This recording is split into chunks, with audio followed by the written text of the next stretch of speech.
participantes. A nombre de APROJUC y el Ilustre Colegio de Abogados del Callao, les doy una cordial bienvenida. El día de hoy tenemos el gusto de presentar al doctor Luis Alfredo Guzmán Robles, para lo cual daremos una sinopsis.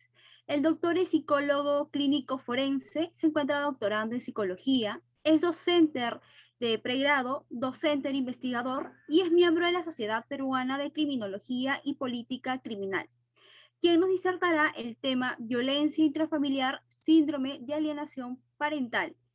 Reglas de la conferencia. Por favor, para los participantes, apagar cámara y micrófono para no interrumpir al expositor. Al final de la exposición podrán realizar sus preguntas y de igual manera a quienes deseen el certificado se les estará brindando toda la información a través del chat. Sin más preámbulos, le cedo la palabra al doctor Luis Guzmán Robles. Adelante, doctor. ¿Qué tal? Buenas noches, Stephanie. Qué gusto. Buenas noches con todos los participantes. ¿Me permites compartir pantalla, por favor, Stephanie? Sí, doctor, un momento, por favor. Ya, gracias. Bien, el día de hoy tenemos un tema que muchas veces se deja de lado, básicamente en el ámbito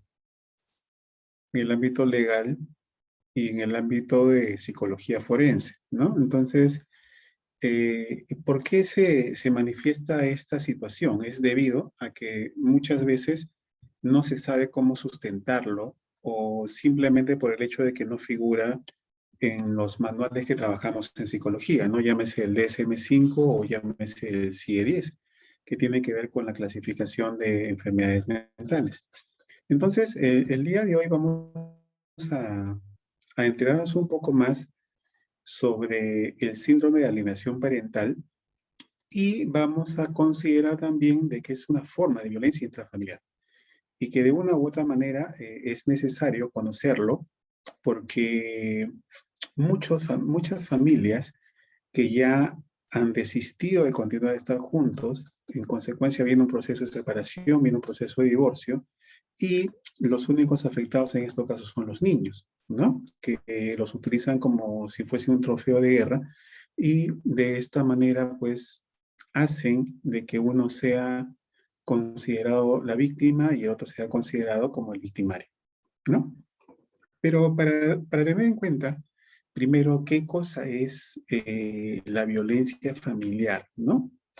La violencia familiar ya de una u otra manera es un tema muy estudiado, muy difundido, muy discutido, pero para que nosotros tengamos en cuenta la situación en la cual nosotros podemos decir, podemos sustentar qué cosa es una violencia intrafamiliar. Básicamente, si lo tomamos desde el punto de vista de la etimología de la palabra, sería intrafamiliar, sería dentro de la familia, ¿no? Dentro de la familia. Entonces, ahí nosotros estaríamos diciendo que es toda acción u omisión dentro de la familia, que sea dentro de la familia, por uno o varios miembros. ¿Listo? Por uno o varios miembros. No dice quién, ¿ah? No dice papá, mamá, hijo, hija, no dice nada, sino que por uno de los miembros que están dentro de la familia, que componen la familia. Esta acción va a generar, ojo, de forma permanente un daño físico, un daño psicológico o un daño sexual a otros miembros, ¿sí? O sea, es un miembro de la familia contra otro miembro de la familia. Básicamente es ahí donde se va a dar un daño serio a la personalidad y o estabilidad emocional, ¿no? Entonces, creo que con esta definición de lo que es la violencia intrafamiliar ya podemos irnos adentrando un poco más a lo que es el síndrome de alienación parental. Nos haremos la pregunta, ¿no? Nos haremos la pregunta. ¿El síndrome de alienación parental es una forma de violencia intrafamiliar? La respuesta es sí. Correcto, la respuesta es sí. ¿Por qué motivo? Porque justamente cuando nosotros hablamos de lo que es la violencia familiar y cuando estamos hablando de lo que es el síndrome de alienación parental, viene a ser una forma de violencia psicológica, justamente porque hay hostigamiento entre los miembros de la familia, ¿correcto? Y este hostigamiento se va a dar en función a los insultos, en función a las críticas, a las descalificaciones, a las humillaciones, ¿no? O sea, vamos a destruir a la otra persona o a uno de los miembros de la familia a través de los gestos, de las palabras y del acto. Ojo, acá viene el otro tema también que ya en el ámbito legal tendría que tenerlo en consideración. No dejan una huella visible porque es un daño psicológico, ¿sí? Es un daño psicológico. Su audio, por favor. Muchas gracias. Muy bien. Entonces, como les estaba comentando, en este caso no deja huella, ¿no? Y al no dejar huella, justamente es donde viene acá el tema. No deja huellas, pero sí implicaciones trascendentes desde el punto de vista psicológico, ¿no? Ojo, desde el punto de vista psicológico. Entonces, acá nosotros tenemos que tener en consideración lo siguiente. Si es que deja huellas, entonces nos vamos, ¿a dónde? A definir al síndrome de alienación parental, ¿ya? Si nosotros definimos el síndrome de alienación parental, nosotros vamos a tener en consideración que en este caso viene a ser una campaña de denigración injustificada. ¿Ah? Ojo, una campaña de denigración injustificada de un hijo hacia un padre. Pero este padre es el que no está presente dentro de la dinámica familiar, es el padre ausente, es el padre que no se queda con la custodia del hijo. Ahora, ¿por qué resulta este tema de esa campaña de migración injustificada? Porque justamente está siendo manejado, está siendo moldeado por el padre custodio. Y muchas veces hay un aprovechamiento del padre custodio en el tema de manipular al hijo, como diciéndole, por ejemplo, si tú no me haces caso, si tú no estás conmigo, si tú no me apoyas, entonces yo no te quiero, ¿no? Ahora, en este caso, los niños muchas veces, como son influenciados por el padre custodio, entonces ellos asumen, ellos internalizan esas ideas y esas creencias que tiene frente al padre no custodio, ¿no? Supongamos que el niño le dice, mamá, quiero que me compres mis zapatillas porque se han roto, ¿no? Están desgastadas. Entonces, la mamá o el papá o el padre custodio le puede decir, no puedo comprarte, hijo, porque tu padre, ¿no? Tu padre o tu madre, dependiendo quién es el que se ha quedado con, o el que se ha ido, no me ha dejado dinero. Es más, ni siquiera se preocupa por ti. Ni siquiera se preocupa porque tú no tengas o no tengas tus prendas de vestir.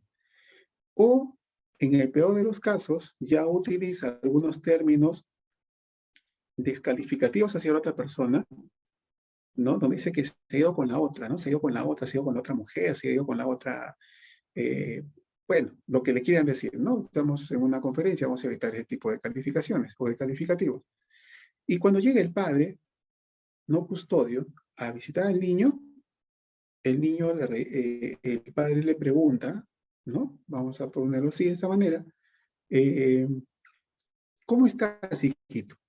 Mal, porque tú eres un malo, porque tú eres un desgraciado, porque tú te has ido, me has abandonado y ni siquiera te preocupas por tener, porque si yo tenga mis prendas de vestir. Y como te has ido con la otra, entonces el papá obviamente que por ese lado se ha quedado sorprendido. Porque esa forma de comunicarse que tiene el niño con su padre o con su madre, dependiendo de la figura ausente, no son propias del niño. Entonces se genera, perdón, en ese caso, se genera, obviamente, el síndrome de alienación parental, ¿no? Fue Gardner quien obviamente es que hace esta propuesta del síndrome de alienación parental, que se viene pues defendiendo muchas veces en muchos juzgados, que en algunos los aceptan y en otros sí los aceptan, ¿no? Eso ya depende un tanto del juez y de la forma como la parte de la defensa puede sustentarla, ¿no? Entonces, Gardner en el año 1985 nos hace esta propuesta del síndrome de alienación parental. Conociendo un poco más sobre este tema, vamos a tener en consideración lo siguiente. ¿Por qué es un síndrome y por qué es alienante? ¿No? El síndrome, desde el punto de vista de la psicología clínica, ¿no? Yo me dedico al área clínica y al área forense. Cuando nosotros hablamos de un síndrome, nos hablamos de signos, ¿correcto? Los signos es lo que yo, profesional, estoy observando en mi evaluado. Y los síntomas es lo que mi evaluado lo manifiesta, ¿correcto? Entonces, teniendo en consideración esta correlación que existe entre signos y síntomas, vamos a tener en cuenta que puede estar asociado a una enfermedad o a un cuadro patológico. Luis, pero estamos hablando de que en este caso el síndrome de alienación parental no es una enfermedad mental. Por supuesto, no es una enfermedad mental, pero vamos a tener en consideración, ¿no? Primero, definiendo, como le voy a repetir, definiendo lo que es el síndrome para poderlo entender más adelante porque vamos a hablar bastante sobre ese tema. Y la alienación viene a ser el estado mental caracterizado por una pérdida del sentimiento de la propia identidad. Entonces, los signos y los síntomas que están asociados al síndrome de alienación parental, lo que va a hacer es, va a darse como resultado la pérdida del sentimiento de la propia identidad. ¿Por qué decimos la pérdida de sentimiento de la propia identidad? Justamente porque el niño deja de ser el mismo, si no pasa a ser lo que el padre custodio le dice frente al otro padre. Tanto así que el niño ya lo internaliza y lo da como si fuese algo real y como si fuese un hecho, ¿no? Entonces, nosotros para ver ese tipo de situaciones vamos a ver y debemos conocer también cuáles son los signos y los síntomas que presenta el síndrome de alienación parental. Uno de ellos es, por ejemplo, la campaña de migración que hay hacia el otro padre. Ojo, estas razones no tienen ningún sustento, pero como la otra parte está insistiendo, ¿no? El padre custodio insiste en que el padre no custodio es el malo, el hijo, en este caso, ya está convencido. O sea, le genera un cuadro, instauran, inoculan el odio en el padre, ¿no? Inoculan el odio en el padre que no está presente. Muchas veces el niño sustenta de que nadie le enseñó a odiar a su padre, sino que él asumió que por todas las cosas que le dice la mamá, la única alternativa de solución que tiene es odiarlo también, ¿no? Obviamente que esto viene respaldado por la parte en la cual está haciendo como padre custodio, ¿no? Empieza una campaña de difamación. Hay he terminado un diplomado de síndrome de alienación parental donde la evaluación final es el análisis de una película llamada Culpables. Y se ve ahí cómo se trabaja la mente del niño de una manera tan cruel, vamos a decirlo así, porque dentro de una dinámica de pareja, la pareja es quien tiene que solucionar ese problema, no que intervengan los niños. Porque los niños son producto de una relación amorosa que hubo en un momento y que ya no hay, por eso se están separando. Entonces, nosotros tenemos que tener en consideración eso, ¿no? Papá, mamá, tienen dificultades, lo solucionan como personas adultas sin incluir a los hijos. Sobre todo cuando lo respaldan, ¿no? Cuando comienzan a premiarlo, cuando comienzan a dejar de lado a la otra parte, ¿no? Entonces, el lenguaje de los niños, inclusive, su spam verbal inclusive, es muy amplio en función a términos despectivos y denigrantes hacia la otra persona. Y sobre todo que el niño no lo entiende. Cuando se le pregunta, se le hace una evaluación al niño en función a qué significa para él esa palabra, el niño no lo sabe definir. No puede hacer una definición operacional de la palabra o del término que está utilizando. Entonces, ojo, no solamente esa campaña de desprestigio, esa campaña de odio, está relacionado al otro padre, sino también a todo lo que incluye a esa persona. ¿Eso qué quiere decir? A la familia del padre no custodio, a la familia del padre ausente dentro de la dinámica familiar. Entonces, cuando el papá le propone irse a visitar a su familia, el niño dice que no quiere ver, que no quiere ver a esos viejos que son sus abuelos. Y comienza también la campaña difamatoria, comienza también la campaña agresiva, comienza la campaña de insultos. ¿Correcto? Entonces, no solamente es con el progenitor, sino a todo lo que está relacionado con el progenitor. Tanto así que ya no lo quiere ni ver. Pero vuelvo a repetir, no es porque el niño esté plenamente convencido de ello, sino que han instaurado en él una campaña de desprestigio hacia la otra persona. En este caso, el síndrome de alienación parental tiene niveles, ¿no? Tiene niveles. Entonces, dentro de esos niveles, nosotros podemos decir de que en algún momento este niño va a tener algún tipo de desagrado, no permanente ni muy fuerte, en la relación con con el progenitor que está ausente, ¿no? Entonces, pero la relación se mantiene, continúa. No es algo que se interrumpe, te dice yo no te quiero y no quiero que vengas a ver. No. En este caso, se mantiene, pero por momentos va a decir, ¿sabes qué, papá o mamá? No quiero irme contigo esta semana, mejor lo dejamos para la próxima semana. Otro nivel, que es el moderado, ahí sí ya se va incluyendo a la familia del padre no custodio, ¿no? La relación se mantiene y muchas veces, perdón, la relación se mantiene por obligación, pero muchas veces también, ¿qué es lo que sucede? Que el padre custodio lo que hace es, el día que le toca visita, hacen algo. Salen de compras, se van de paseo, se van al dentista, se van al médico, tuvo una reunión y total que esa visita se queda al aire, ¿no? ¿Y qué es lo que pasa? Nuevamente sustenta. Ya ves, te das cuenta, el día de hoy tenía que venir, pero no ha venido a verte simplemente por el único motivo de que no te quiere. ¿Sí? Es el único motivo que no te quiere. Ya cuando este síndrome de alienación parental es intenso, ¿no? Ya ahí, por ejemplo, el razonamiento que tiene el niño, el uso de sus procesos cognitivos, ya sustentan, argumentan y se la creen de que el papá es malo, ¿no? O sea, estamos hablando del progenitor que está siendo rechazado, ¿no? Entonces, ahí sí el niño no quiere nada con él, se interrumpe todo el vínculo y toda la relación que puede mantener con el otro padre. ¿Listo? Muy bien, entonces, luego de ello vienen las críticas, porque tengamos en consideración a todos los participantes del día de hoy que el síndrome de alienación parental tiene muchas críticas.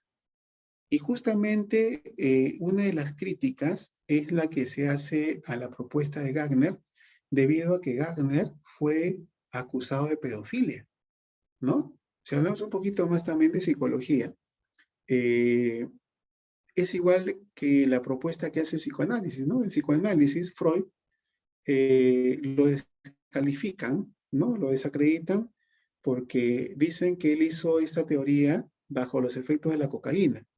Sin embargo, lo que hacía Freud era estudiar los efectos de la cocaína para iniciar un tratamiento con sus pacientes, ¿no? En este caso, Gardner también de igual forma fue acusado de pedofilia, pero inclusive sentenciado, ¿eh? Ojo, inclusive sentenciado, pero el tema es de que Gardner, 19 años antes, ya lo había propuesto. Entonces, todo lo que se decía sobre el síndrome de alienación parental era como para poder proteger al padre ausente, ¿no? Al padre ausente. Entonces, cuando hubo también una una descalificación a la propuesta de Gardner debido a que sustentaban que como él era pedófilo o fue acusado de pedofilia, hizo esta propuesta para minimizar los efectos de las denuncias por violación a los hijos y argumentándolo como parte de un síndrome de alienación parental, ¿no? Entonces, esa es una acusación ad hominem, como se dice, ¿no? Una acusación sin sustento, como muchas veces suele suceder. Y yo he tenido la oportunidad de ver algunos casos en los cuales acusan a los padres de tocamientos indebidos, ¿no? De generar una hipersexualización a los hijos. Claro que eso no lo podemos demostrar, como le voy a repetir, eso es, no se puede demostrar, o sea, es algo invisible. Pero más adelante vamos a ver cuáles son las consecuencias cognitivas, afectivas y sociales que puede tener el niño, ¿no? Bajo el que está inmerso dentro del síndrome de alienación parental. Luego tenemos la otra propuesta que es corte clínico, ¿no? Que acá ya ingresa un poco lo que es la psicología clínica y el uso de los manuales que nosotros solemos utilizar para diagnosticar los trastornos de personalidad, los trastornos mentales. Entonces, justamente por este tema, no fue reconocido en la última actualización del DSM-5 y tampoco es reconocida por ninguna asociación profesional ni científica, ¿correcto? Sin embargo, hay que tener en consideración el último punto que coloco, que es el siguiente. O sea, no simplemente porque no esté enmarcado dentro de algún instrumento que nosotros solemos utilizar o algún manual como solemos utilizar tanto en el DSM como en el CIE-10, no simplemente por el hecho que no esté, quiere decir que no exista. ¿Correcto? Quiere decir que no exista. Entonces, bajo ese criterio, se siguen haciendo estudios, se siguen haciendo intervenciones, pero hay un acápite en el DSM-5 que sí lo considera. Pero ojo, no como síndrome de alienación parental. Y acá, el caso es, acá creo que muchos de ustedes o son psicólogos forenses o son profesionales de derecho, tenemos que considerar, mientras no esté escrito como tal, entonces no lo podemos sustentar. Sin embargo, ¿no? Sin embargo, nosotros tenemos que tener en consideración que no solamente es el título que tenga impreso y que diga qué es lo que tiene, sino también cómo lo podemos relacionar bajo otros criterios, bajo otros puntos de vista, que creo que eso es lo más importante. Luego, en la segunda, las críticas, que es esta de corte clínico, tenemos también los fundamentos ya ligados más al área del derecho, ¿no? En el área del derecho también se comparten las dudas científicas, ¿no? De igual forma, a nivel doctrinario científico existen diferentes posturas y casualmente hay en algunos juicios los jueces sí lo consideran como un síndrome de alienación parental, otros jueces no lo consideran, ¿no? Otros dicen que solamente es un tema de violencia y se debe trabajar como violencia. Entonces, justamente es acá donde el título de la conferencia del día de hoy, que es violencia intrafamiliar y síndrome de alienación parental, entonces, si es que está considerado como violencia intrafamiliar en una forma de violencia psicológica, entonces no debe tener un tratamiento jurídico aislado. Se tiene que tomar como violencia, ¿no? Entonces, nosotros sabemos y conocemos que hay muchas formas de ejercer violencia, ¿no? Violencia física, violencia sexual, violencia psicológica, violencia económica, violencia patrimonial, ¿listo? Pero todo es violencia. Pero ojo, una violencia patrimonial es muy distinta a una violencia psicológica. Al igual que una violencia psicológica es muy distinta a una violencia sexual. Y una violencia sexual es muy distinta a una violencia física. Entonces, creo que está en nosotros ya, tanto en el área de psicología forense como en el área del derecho, lograr que se especifique adecuadamente el tema de violencia intrafamiliar, pero desde un punto de vista del síndrome de alienación parental. y tiene que recibir un tratamiento jurídico aislado. ¿Por qué? Porque se está violentando los derechos del niño. Si lo vemos desde el punto de vista jurídico, ojo, ¿no? Y si lo vemos desde el punto de vista psicológico, estamos generando las pautas necesarias para que este niño a futuro pueda tener comportamientos psicopáticos, ¿correcto? O pueda tener comportamientos psicóticos, o pueda tener comportamientos neuróticos. Claro, esto lo estamos viendo desde el punto de vista de la psicología clínica. En el punto de vista de psicología forense solamente vamos a determinar cuáles son las características que tiene. Entonces, miren estimados participantes, lo importante que es saber distinguir cómo yo voy a sustentar esta propuesta del síndrome de alienación parental. En nuestra legislación no se encuentra regulada, no figura, ¿correcto? Pero se utiliza mucho el tema de la ley 3036-4, ¿no? Que incluye a todos los miembros de la familia, ¿no? La erradicación de la violencia hacia la mujer y también a todos los miembros que componen la familia. Pero eso lo estamos viendo de una manera muy general. Eso lo estamos viendo de una manera a nivel macro. Recuerden que el niño tiene mayor protección del Estado, ¿no? Y no solamente acá en el Perú, sino a nivel mundial. Pero al darle un tratamiento igual o parecido a la mujer, al hombre, a los ancianos, entonces se va perdiendo esa posibilidad de proteger al niño. Ojo, vuelvo a repetir, yo no me preocuparía tanto de lo que está pasando ahora. Como psicóloga, ojo, como psicólogo, yo me preocuparía más para lo que va a pasar a futuro. ¿Qué es lo que puede pasar con este niño futuro? ¿Qué tipo de personalidad puede ir desarrollando en función a ese proceso alienatorio que está pasando, a ese proceso de una formación inadecuada, generando odio hacia una persona que no tiene por qué tenerle odio? Ahora ustedes me dirán de repente, Luis, pero hay casos en que sí hay que odiarlos.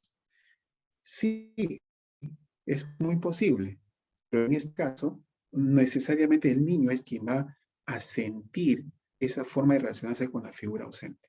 Pero ese niño tiene que nacer de él. Pero ¿cómo nos damos cuenta? Es ahí donde viene el problema, ¿no? Es ahí donde viene el problema.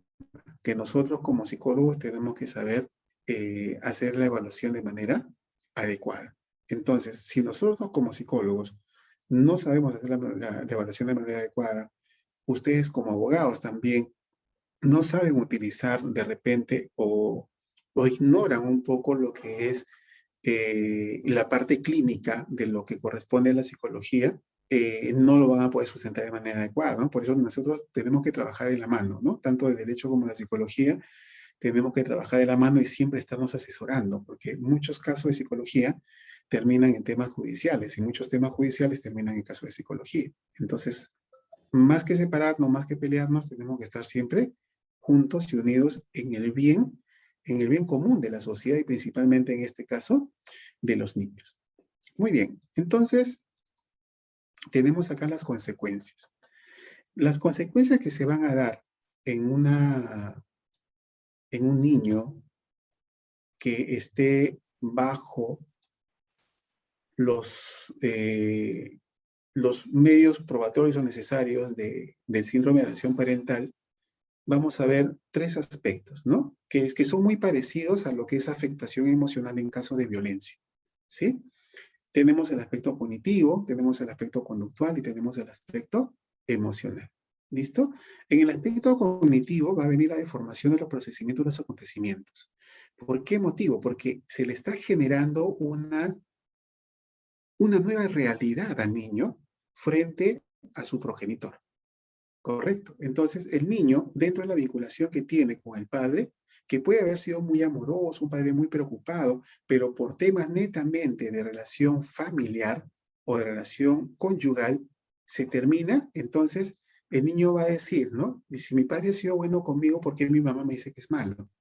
y se va generando una confusión, se deforma el procesamiento de sus acontecimientos, el proceso de pensamiento, ¿no? Y ese modelo de pensamiento repetitivo, porque siempre le van a estar diciendo lo mismo, lo mismo, lo mismo, ¿no? En psicología lo conocemos como un método de inundación, ¿no? Le van a generar ansiedad. Porque si yo no le digo a mi mamá que odio a mi papá, entonces mi mamá me va a castigar. Y como yo vivo con ella, no quiero que me castigue. Va a tener dificultades en la toma de decisiones, no va a saber decidir adecuadamente, no se va a concentrar adecuadamente, va a tener un malestar personal y se va a negar la situación que está vivenciando. ¿Por qué lo niega? Porque justamente es la mamá quien está creando una sensación de bienestar con ella, pero no con la figura ausente. ¿Listo? A nivel conductual, a nivel conductual, se tiene que ver la apatía, el desgano, el síndrome motivacional. El niño por lo general siempre va a querer evitar esas situaciones eh, inadecuadas con la figura paterna, va a tener un comportamiento impulsivo, va a tener explosiones emocionales, muchas veces el niño va a reaccionar de una manera que muchas veces nosotros ni siquiera lo esperamos, ¿no? Puede ser que también esté inmerso en el consumo de drogas, en el consumo de fármacos, puede alterarse el tema de la alimentación, puede ser que el niño en este caso pueda excederse en la comida o pueda disminuir su comida. Con estas conductas podríamos nosotros estar hablando inclusive de rasgos depresivos, ¿no? Entonces, miren cómo de una u otra manera se ven marcando en un cuadro clínico, pero que no está dentro de los manuales que corresponden a la psicología. Va a tener un habla acelerado, va a tener una disfemia o tartamudeo, no va a saber realizar una conversación coloquial, eh, una conversación con un buen argumento, ¿no? Muchas veces va a ser muy impreciso en el momento de querer manifestar alguna idea, va a tener una risa nerviosa, va a tener ataques de ira, puede estar peleando permanentemente en el colegio, con la familia o con algún otro miembro de la familia, y también el tema del ausentismo escolar. Ahora, después de haber visto lo cognitivo, lo conductual y lo emocional, vamos a pasar al lado emocional.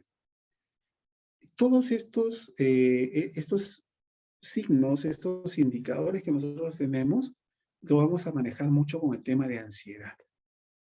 ¿Ya? Es un tema ansioso. El niño puede estar inmerso, si hablamos de cuadros clínicos, ojo, si hablamos de cuadros clínicos, el niño puede estar inmerso en un cuadro ansioso depresivo, que casualmente por ese motivo no sabemos si está bien o está mal.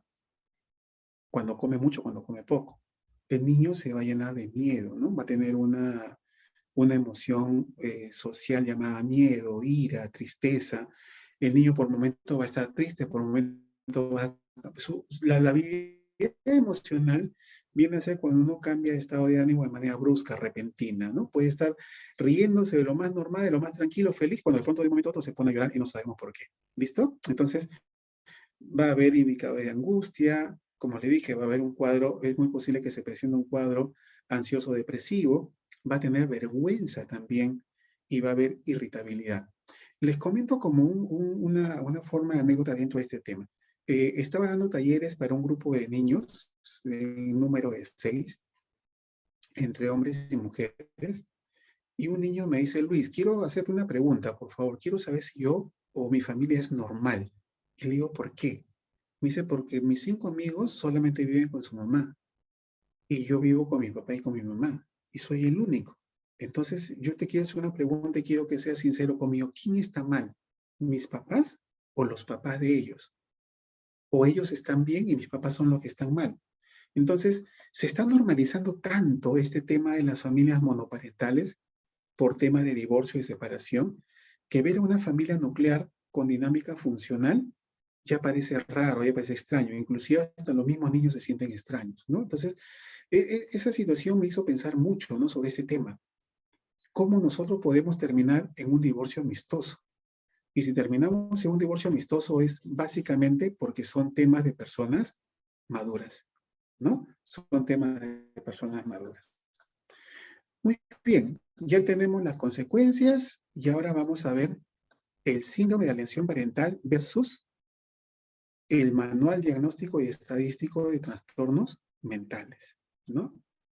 ¿Por qué motivo yo he puesto el SAT versus el DSM-5? Porque vamos a encontrar algunas características de las cuales nos puede servir para poder sustentar que un niño está sufriendo del síndrome de alienación parental. ¿Ya? El síndrome de alienación parental no es un trastorno mental. En consecuencia, no puede estar dentro del DSM-5. ¿Por qué? Porque el DSM-5 clasifica trastornos y enfermedades mentales. Por ese motivo no puede estar. ¿Listo? El SAT requiere atención psicológica, porque justamente se altera mucho el tema del área emocional. En el DSM-5, como clasifica trastornos y enfermedades mentales, requieren de atención psicológica desde el punto de vista o del área clínica. Y su evaluación va a ser a través de una evaluación psicológica clínica. Contrariamente con el SAT no requiere atención, perdón, requiere atención psicológica, pero no clínica, porque no es un trastorno.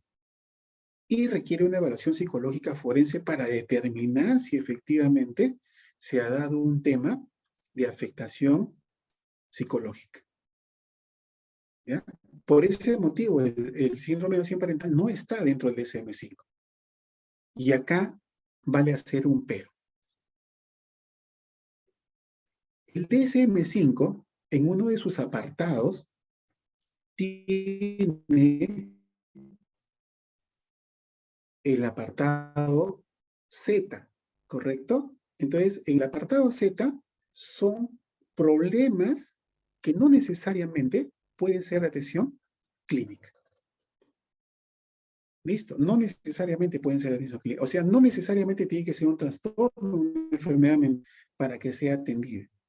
Y lo podemos, y está codificado con el Z62.820 dentro de la cápite B61.20, que está relacionado como problema de relación entre padres e hijos. Pero Luis, no dice síndrome de alienación parental. Claro, no dice, pero espérate un momento, yo te voy a explicar por qué. Se debe utilizar este código, ¿no? Este código que es problema de relación entre padres e hijos, cuando existe una calidad deficiente entre la relación de padres e hijos. Existen problemas de relación entre padres e hijos asociados ¿a qué? A un deterioro funcional, conductual, cognitivo o afectivo, que son los indicadores del síndrome de alienación parental. Entonces, si uno de los padres ejerce la relación con sus hijos y le causa un deterioro cognitivo, conductual o afectivo, ya está inmerso dentro del ya está inmerso dentro del síndrome de alienación parental. ¿Cómo se va a dar este deterioro funcional? A través de la presión paterna, a través de un inadecuado control, a través de discusiones que pueden llegar hasta la violencia. Ojo, estas discusiones que se dan entre padre y madre pueden llegar hasta la violencia. Pero acá hay un tema también. Tenemos que conocer, y es una obligación, ojo, conocer cómo ha sido esa dinámica familiar que han tenido los padres. Si todo surgió de un evento o se vino arrastrando desde el inicio que ellos se conocieron. Cuando el padre hostiliza, cuando hay un distanciamiento sin motivo, cuando este distanciamiento sin motivo genera tristeza, genera rabia, genera apatía, genera rechazo contra el otro miembro de una relación. Acá vale añadir, por favor, ya para ir terminando, creo que ya estamos con la hora, vale tener en consideración lo siguiente, que los especialistas, tanto en el área de derecho como en psicología forense, tenemos que tener en cuenta las necesidades de desarrollo y contexto cultural en el cual se desarrolla el niño. ¿Correcto? Entonces, el día de hoy por la tarde, por ejemplo, estaba asesorando un caso sobre violencia familiar que es en la provincia de Bolívar, en La Libertad, en Cajamarca, que está casi como 8 horas de Cajamarca, ¿no? Donde le piden una evaluación a un centro de salud que no está dentro de sus funciones. Lo que puede hacer el centro de salud simplemente es hacer un informe psicológico clínico, pero no un informe psicológico forense, porque lo que le pide la fiscalía es que determine si hay afectación psicológica, que eso no lo pueden hacer en un centro de salud, porque justamente para eso está la fiscalía, para eso está el Instituto de Medicina Legal. Entonces, que no esté dentro del SM5 no es tan cierto. Que le podamos dar un significado a lo que es la relación entre padres e hijos y lo podemos utilizar como el síndrome de alienación parental, sí es válido. En consecuencia, sí está considerado dentro de SM5 como un Z, que son problemas que no terminan en una afectación clínica significativa. Ahora, ¿con qué evaluamos el síndrome de alienación parental? Hasta el momento hay una escala que se ha creado, la escala de SICAP, que fue creada en Chile, ¿no? Ese es el único instrumento que se está utilizando a la fecha. Y también yo quería comentarles que mi persona está creando un test proyectivo sobre el síndrome de alienación parental basado en la teoría que nos propone Gardner, ¿no? Que ya fue aplicado. Simplemente en estos momentos está pasando por un proceso de revisión de expertos, ¿no? Para que esto salga a la publicación y a la venta. Entonces, yo creo que nosotros, dentro de este tipo de evaluaciones, no solamente debemos buscar con qué evaluar, sino también podemos crear un instrumento de medición del síndrome de alienación parental y que sirva pues para que los operadores de justicia puedan realmente determinar si el niño se encuentra bajo el síndrome de alienación parental o la otra parte también que no está en casa también sea víctima, considerada como víctima, ¿no? O considerada como una persona que está siendo afectada por el síndrome de alienación parental. ¿Listo? Muy bien. Yo les agradezco su participación el día de hoy. Luis Guzmán Robles, soy psicólogo clínico forense y si están ustedes prestos a hacer alguna pregunta, por favor, espero las preguntas o las consultas que deseen hacer. Muchas gracias.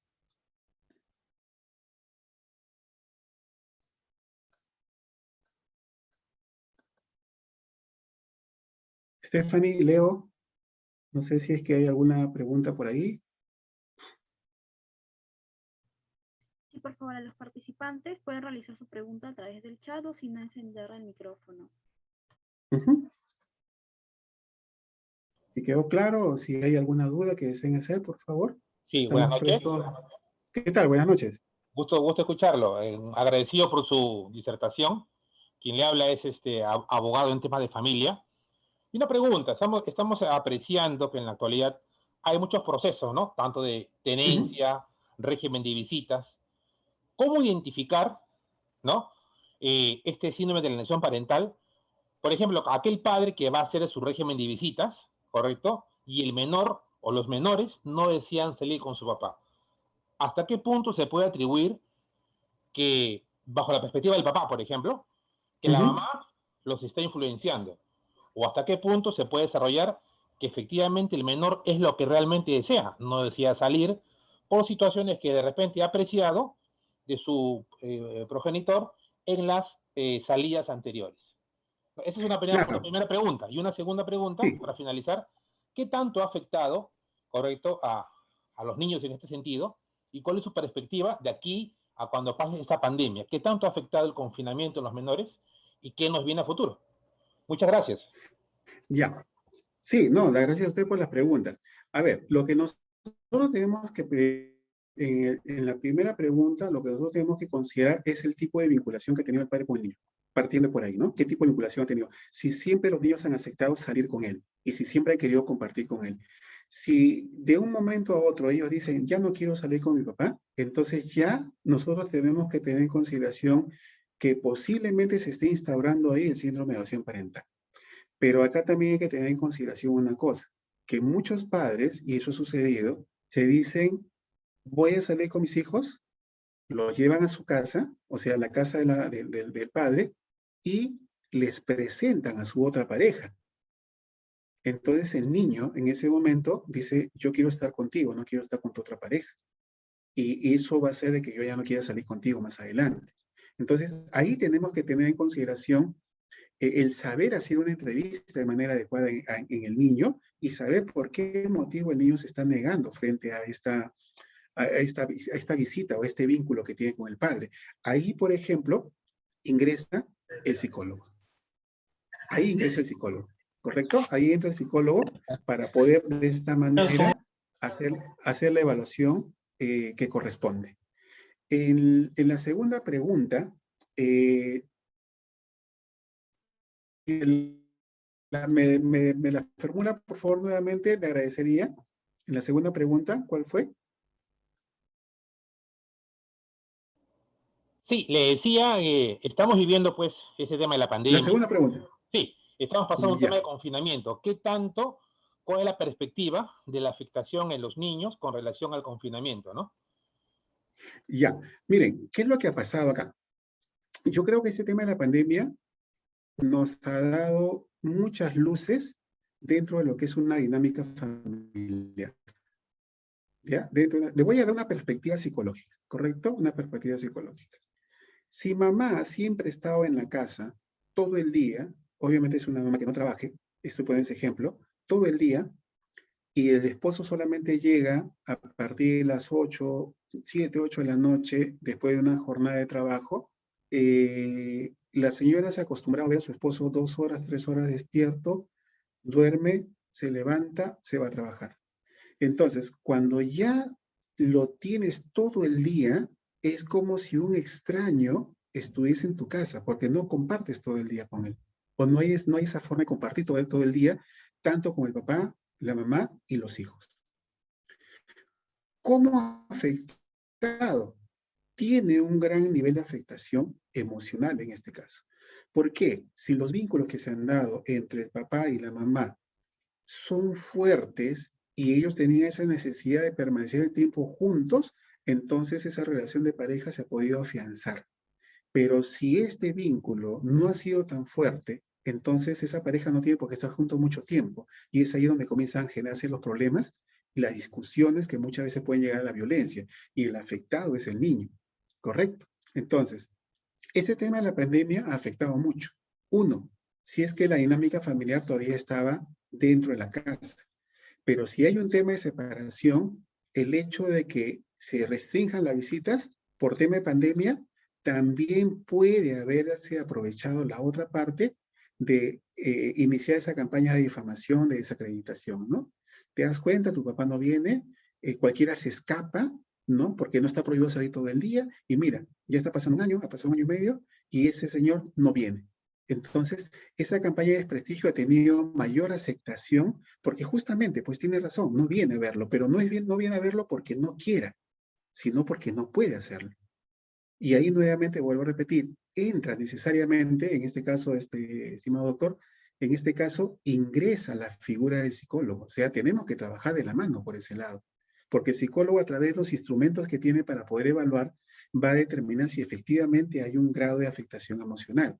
Y si queremos, por ejemplo, saber si efectivamente hay o existe la presencia del síndrome de alienación parental, tenemos que utilizar esta escala llamada la escala de SICAP, ¿ya? Así se llama SICAP porque Cibao fue el que lo creó en Chile, un grupo de colegas, y justamente por ese motivo lo están utilizando.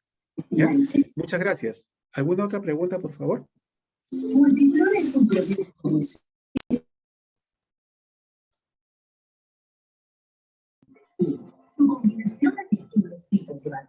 ¿Alguna otra pregunta, por favor? Buenas noches. Sí, buenas noches. Buenas noches. Sí, buenas noches. Yo tengo más que todo una consulta con el tema también, bueno, no tanto niños, sino con el tema de adolescentes, con respecto también al tema de estar viviendo justo un tema de separación entre los padres.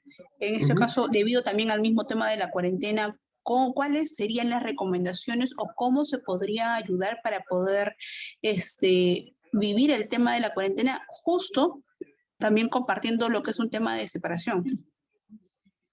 Y estamos hablando más que todo en niños adolescentes, ¿no? Adolescente de qué edad, por favor. Estamos hablando de 13, 14 años. Ya. A ver, en ese caso, por ejemplo, estamos hablando de un preadolescente, ¿no? Un adolescente que está dentro de la señorita, es el siguiente. Si bien es cierto, en un proceso de separación, los principales actores es papá y mamá, ¿correcto? Entonces, si papá y mamá manejan adecuadamente este proceso de separación, este proceso de divorcio, los niños lo van a asumir de esa manera, ¿no? Que es una separación amistosa. Lastimosamente, existe un alto porcentaje de que las separaciones sean separaciones trágicas, ¿no? Hayan separaciones trágicas. Entonces, al tener estas separaciones trágicas, inmaduras, vamos a llamarlo así, los perjudicados van a ser los niños. Ahora, los adolescentes, en este caso, que me dice 13, 14 años, tienen todo el derecho de saber por qué motivo papá y mamá se están separando. Pero ojo, se le tiene que decir de una manera adecuada. No culpar, ¿no? Tu papá es un desgraciado, tu mamá es una tal por cual, y no nos podemos llevar bien. Entonces, no, porque ya ahí, por ejemplo, se está instaurando una campaña difamatoria entre ambas personas, ¿sí? Entonces, hay que ser bastante maduro por ese lado y decirle, mira, hijo, está pasando esto con papá y con mamá, nosotros siempre vamos a estar contigo, siempre vamos a cuidar de ti, siempre te vamos a ver, por esa parte tú no te preocupes, tu papá siempre va a venir, va a tener una fecha para poderte venir, para que puedas compartir con él, porque todo esto, lo único que va a cambiar es de que papá ya no va a estar en la casa, ¿no? Porque si de un momento a otro, uno de los miembros de la familia sale de la casa abruptamente, sin un sustento, sin una definición, sin decir por qué, entonces es ahí donde el niño o el adolescente, por la edad que tiene, va a empezar a creer una fabulación, va a empezar a crear una historia justamente para él sentirse bien. Mi papá se fue de viaje, por ejemplo, pero no se fue de viaje, sino que papá y mamá se separaron. Entonces, esa nueva realidad que él va a crear para sí mismo no le va a ser nada conveniente para su vida futuro y para que él pueda entender qué es lo que está pasando realmente en ese proceso de separación o proceso de divorcio. ¿Alguna otra pregunta, por favor? Creo que tenemos otra ponencia después, otra disertación, luego. Sí, doctor. En vista de que no hay más preguntas, doctor Luis Guzmán Robles, muchas gracias por su excelente ponencia. Le estaremos considerando para un próximo evento académico. De igual manera, le estaremos enviando a su correo electrónico el certificado respectivo en nombre de la asociación y del Ilustre Colegio de Abogados del Callao, doctor. Muchas gracias. Muchas gracias. Que tengan buenas noches con todos. De igual manera. Estimados participantes, continuando con la conferencia, el día de hoy tenemos el agrado de poder presentar a la doctora Claudia Cruces Valdivia, para lo cual daremos una sinopsis. La doctora es abogada por la Universidad de Lima, cuenta con una especialización en regulación eléctrica por la Universidad de San. Asimismo, tiene estudios en London School of Economic and Political Science, curso de Regulation, Theory, Strategy and Practice, y es asociada del estudio Echecopar desde el año 2018. Quien nos disertará el día de hoy con el tema de introducción a la regulación eléctrica. De igual manera, se le indica nuevamente a los participantes de por favor apagar cámara y micrófonos para no interrumpir al expositor. Al final de la exposición podrán realizar sus preguntas a través del chat o activando su micrófono. Y asimismo, quienes deseen el certificado, se les estará brindando toda la información respectiva a través del chat. Sin más preámbulos, le cedo la palabra a la doctora Cruces. Adelante, doctora. Muy buenas noches a todos. Muchísimas gracias al Ilustre Colegio de Abogados del Callao y a la Asociación Protección Jurídica Conciliadora por la invitación. Bueno, como les comentaron, soy especialista en regulación eléctrica y el día de hoy quiero dar una introducción a lo que es mi especialidad, ¿no? Sí me gustaría que me confirmen si es que yo proyecto el PowerPoint o ustedes me ayudan con la proyección. Doctor, en todo caso se le estaría habilitando la opción de compartir pantalla. De acuerdo. A ver, estoy abriendo la presentación.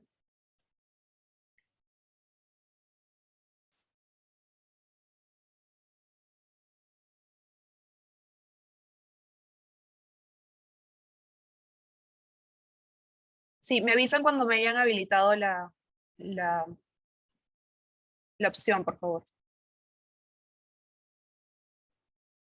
Ok.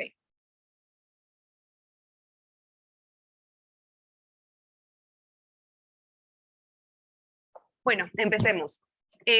Quisiera empezar mi exposición haciéndoles una pregunta, y si es que alguna vez se han preguntado qué es lo que sucede detrás del interruptor, ¿no? ¿Por qué cuando presionamos el interruptor de manera inmediata tenemos electricidad, o por qué cuando enchufamos un enchufe al toque nuestro celular carga o empiezan a funcionar nuestros aparatos electrónicos, ¿no? Mi intención es absolver esa pregunta y que ustedes entiendan qué es lo que sucede detrás del interruptor. Como primer punto, quisiera comentarles que una de las actividades eléctricas, uno de los eslabones que permite que tengamos electricidad, es la actividad de generación eléctrica, que consiste en producir electricidad a través de diversas fuentes, ¿no? Puede ser petróleo, energía hidroeléctrica, energías renovables como centrales eólicas o centrales solares. Pero esta energía que es producida en estas centrales de generación tiene que ser llevada de las centrales de generación a otros lugares en el país. ¿Cómo se lleva esa electricidad? Pues a través de las redes de transmisión. Estas redes son las encargadas de agarrar la electricidad desde las centrales de generación y la transporta, la lleva hacia otros lugares en el país. Esta electricidad viaja a una tensión muy alta o alta, dependiendo del voltaje de las líneas de transmisión, pero para que llegue a nuestros hogares, esa electricidad no puede llegar con ese voltaje, porque simplemente nuestras casas explotarían. Entonces se necesita un intermediario entre las líneas de transmisión y nuestras casas, y ese intermediario son las redes de distribución. Las redes de distribución cogen la electricidad desde las redes de transmisión, la transforman en subestaciones y hace que el voltaje disminuya. La electricidad pasa de un voltaje de muy alto o de alto a un voltaje bajo, y ya con ese voltaje nuestros hogares pueden recibir esa electricidad. Podemos comparar las redes de transmisión con carreteras, que son amplias y que permiten un flujo más grande de camiones, de trailers, versus las líneas de distribución que vendrían a ser como autopistas, que permiten un flujo más pequeño y de vehículos más livianos, ¿no? como automóviles. Todas esas instalaciones, las instalaciones de generación, de transmisión y distribución, están todas conectadas entre sí. Es por eso que, supongamos, una central que está operando en Tumbes, a través de estas redes que están todas interconectadas, puede llegar hasta Tacna, por ejemplo, porque hay un sinfín de carreteras que están todas conectadas que permiten que ese producto que se genere en Tumbes, llegue hasta Tacna, ¿no? Sin embargo, como pueden ver de este mapita, y a esta red interconectada de instalaciones se le llama SEIN, el Sistema Eléctrico Interconectado Nacional. Sin embargo, pueden ver que hay áreas, por ejemplo Loreto, que no están conectadas a este conjunto de redes, ¿no? En Loreto, por temas de la propia naturaleza, de las propias características de la zona, los ríos, los humedales, impiden que Loreto se pueda interconectar. Entonces Loreto tiene sus propias centrales de generación, sus propias redes de transmisión y de distribución, pero no están conectadas al SEIN, ¿no? Por ejemplo, una central en Lima, la energía que genera no llega a Loreto porque no hay una interconexión, ¿no? De todas las actividades eléctricas, ¿cuáles son servicios públicos de electricidad? Bueno, son tres. La primera es el suministro regular de energía para el uso colectivo o destinado al uso colectivo hasta los límites de potencia fijados por el reglamento. En cristiano es el suministro de energía a usuarios regulados. Ya vamos a hablar quiénes son los usuarios regulados, pero les adelanto, somos nosotros, somos los hogares, los pequeños negocios. También es un servicio público de electricidad la transmisión eléctrica y la distribución eléctrica. este servicio público es de utilidad pública como cualquier otro servicio público, ¿no? Para entender la regulación eléctrica es importante entender las características de la electricidad. Una primera característica es que la electricidad no puede ser almacenada a un costo razonable. Pensemos en la industria de hidrocarburos, en la industria del gas natural, en la industria del petróleo. El petróleo sí puede ser almacenado, ¿no? Puedes tenerlo en barriles, el gas lo puedes tener en balones de gas, inclusive los propios ductos del gas natural puedes tenerlo ahí, cuando abres la llave, pues se suministra el gas natural que ya está almacenado en el ducto. La electricidad tiene una forma especial de transporte. No es como el petróleo, por ejemplo, que lo puedes transportar en camiones, lo puedes transportar en barcos. La electricidad solamente se puede transportar a través de estas redes, ¿no? Las redes de transmisión o las redes de distribución. Y claramente, pues, es un recurso esencial para todos nosotros, ¿no? Y para la industria. El hecho de que la electricidad no pueda ser almacenada a un costo razonable, porque ¿cómo almacenaríamos electricidad? Con baterías, ¿no? A veces nosotros tenemos baterías portátiles que caso se apague la laptop, la conectamos con una batería que ya tenemos cargada con anterioridad. Entonces, para almacenar la electricidad y que sea suficiente para abastecer a todo el país, necesitaríamos innumerables baterías a lo largo del país y sería súper costoso tener ese servicio y es inviable. Por lo tanto, ni bien se necesita una coordinación, una estrecha coordinación entre la demanda de electricidad y la oferta de electricidad. Ambas deben coincidir perfectamente en todo el día. Si a la 1 de la tarde hay una demanda de 10, a la 1 de la tarde se tiene que generar, o sea, inmediatamente se tiene que generar 10 de electricidad para poder cubrir esos 10 de demanda, ¿no? Entonces la oferta que vendrían a ser las centrales de generación tienen que estar perfectamente alineadas con la demanda de electricidad que se requiere en un determinado momento del día. De eso también vamos a conversar más adelante. También quisiera tomarme unos minutos para explicarles cómo ha sido la regulación eléctrica a lo largo de los años, cómo han cambiado los regímenes, cuál es el perfil que teníamos antes y cuál es el perfil que tenemos ahora en cuanto a regulación.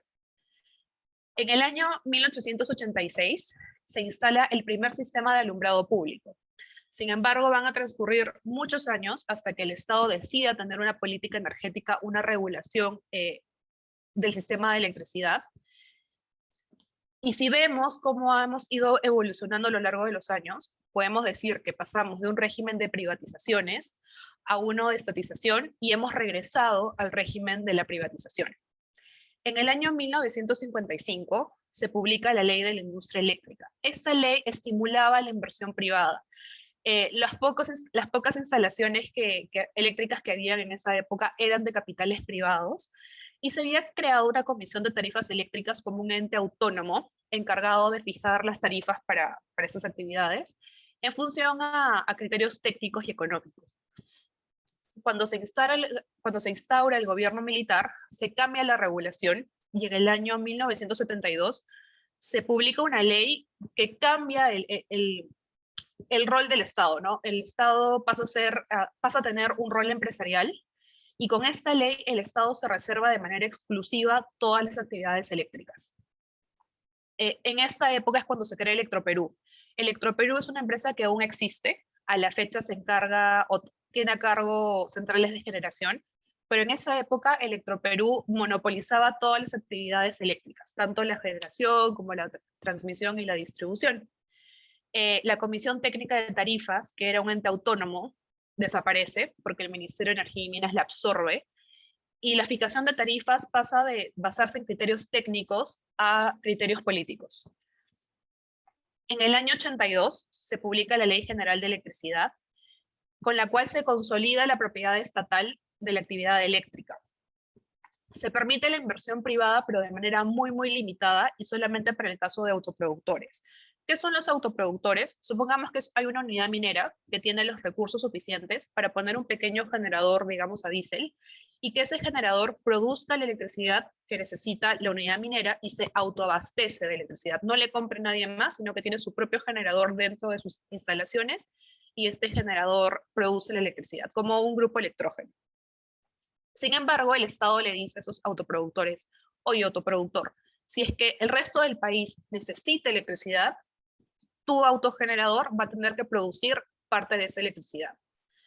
Se establece que en aquellas zonas en las cuales el Estado no ha llegado a brindar el servicio eléctrico, se pueden constituir temporalmente empresas para producir electricidad.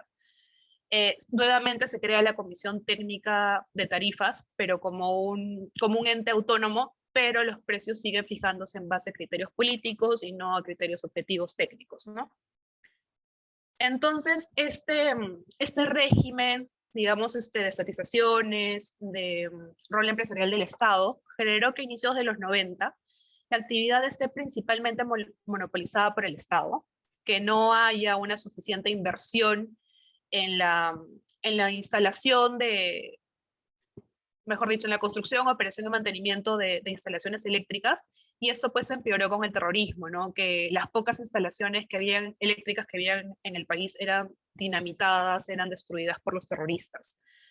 El coeficiente de electrificación era solo del 45%, o sea, en esa época solo el 45% de la población tenía acceso al suministro eléctrico. De hecho, era uno de los indicadores más bajos en América Latina. A la fecha, nuestro coeficiente de electrificación es del 98, del 99%. Debería ser del 100%, en verdad, no es algo para alegrarnos, pero se nota la diferencia con esa época, ¿no?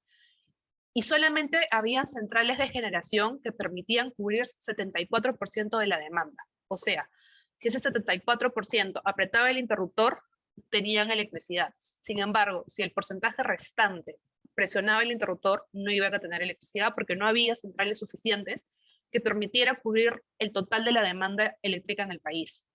Las tarifas, por ser fijadas por criterios políticos, solamente permitían cubrir el 23% del costo. O sea, ni siquiera estamos hablando de ganancia, ¿no? O sea, los costos de producir electricidad no eran cubiertos por las tarifas, lo que llevaba a que hayan pérdidas acumuladas de 426 millones de dólares al año 89.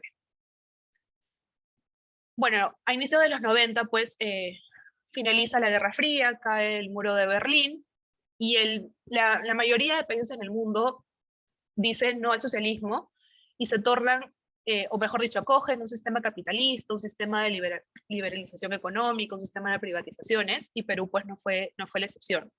La constitución política del Perú instaura una economía social de mercado. En cumplimiento de esta nueva estructura económica política se publica la Ley de Concesiones Eléctricas y su reglamento. Estas normas rigen actualmente la regulación eléctrica. Y las principales reformas fueron las siguientes, ¿no? El Estado ya no iba a ser el único que podía ejercer actividad eléctrica. De hecho, se privilegia a la inversión privada, ya sea nacional o extranjera, con el mismo trato. Pasamos de tarifas políticas a tarifas técnicas, a tarifas que sí permitan la sostenibilidad de la actividad eléctrica. Se inician procesos de promoción de la inversión privada para privatizar las empresas públicas y para otorgar proyectos a través de concesiones. Por ejemplo, Luz del Sur, que es una empresa de distribución aquí en Lima, fue producto de una privatización de una empresa que era pública. Se establece que cualquiera puede acceder a las actividades eléctricas obteniendo previamente una concesión o una autorización según corresponda. Hay competencia a nivel de generación, o sea, los generadores compiten entre ellos para ver a quién vender su electricidad. Sin embargo, como los negocios de redes en general, como la transmisión y distribución, son monopolios naturales, o sea, en estos negocios no puede haber competencia porque es ineficiente, es un monopolio natural. Las tarifas de transmisión y distribución sí son reguladas por el Estado, sí son fijadas por el Estado a través de Osimermin, ¿no? Tenemos que el año 2018, del total de empresas eléctricas en el país, solo el 27% son estatales. Si esto lo vemos por actividad, el 20% de todas las empresas dedicadas a generación eléctrica son del Estado. En el caso de la transmisión, no existe ni una sola empresa estatal dedicada a esta actividad. Y en el caso de la distribución, el 39% de las empresas son estatales. Ahora conversemos sobre las autoridades, los entes rectores en la actividad eléctrica, ¿no? En primer lugar tenemos al Ministerio de Energía y Minas, que es el órgano rector. Su principal función es pues definir la política energética y fijar las principales normas o reglas que rigen a este sector. Algunas de sus funciones han sido también otorgadas a gobiernos regionales para privilegiar la descentralización.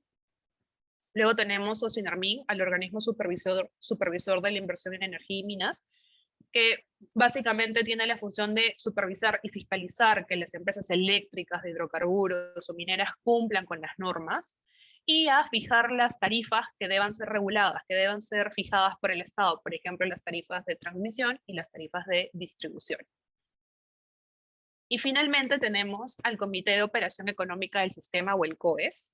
El COES es un organismo bastante curioso, porque es una entidad privada, sin fines de lucro, pero con personería de derecho público. ¿Quiénes conforman el COE? Lo conforman todos los agentes del CI. ¿Quiénes son los agentes del CI? Los generadores, los transmisores y los distribuidores. Todos estos agentes se juntan, escogen quién va a ser el presidente del COES, el directorio del COES, y bueno, pues el COES define algunas reglas que deben ser cumplidas por todos los agentes del CI. Lo vamos a ver más adelante, pero el COES es el encargado de que la oferta eléctrica coincida con la demanda eléctrica y que todos, cuando apretemos el interruptor, tengamos electricidad. Esa es la función del COES. Y lo vamos a ver un poco más adelante. Los títulos habilitantes. ¿Cómo una empresa puede desarrollar generación, transmisión o distribución en el país? Mediante 2 títulos habilitantes. El primero es la concesión definitiva. Esta concesión se otorga por un plazo indefinido. Sin embargo, aquellos proyectos que son resultado de licitaciones públicas, el plazo de la concesión definitiva debe ser el mismo plazo de la concesión otorgada en esta licitación. Supongamos, es una línea de transmisión que fue licitada por Proinversión. El contrato APP de Asociación Pública-Privada que adjudica Proinversión tiene un plazo de 30 años. Entonces, cuando el concesionario de este contrato de Proinversión vaya al Ministerio de Energía y Minas a solicitar su concesión definitiva, el MINEM le va a decir, como tu contrato con Proinversión es de 30 años, la concesión definitiva solamente te la puedo dar por 30 años. ¿Cuándo se necesita concesión definitiva? Para la actividad de generación, cuando las centrales que utilicen recursos hidráulicos, o sea, las hidroeléctricas, tengan una potencia mayor a 500 kilowatts. La potencia es el tamaño de la central. Y también se necesita concesión para la generación con recursos energéticos renovables, también cuando el tamaño de la central, cuando la potencia sea superior a 500 kilowatts. En el caso de la transmisión, cuando se requiera utilizar bienes públicos, bienes del Estado, o se requiere imposición de servidumbres. Por ejemplo, yo quiero construir, operar una línea de transmisión, y esa línea de transmisión va a ocupar terrenos de una municipalidad.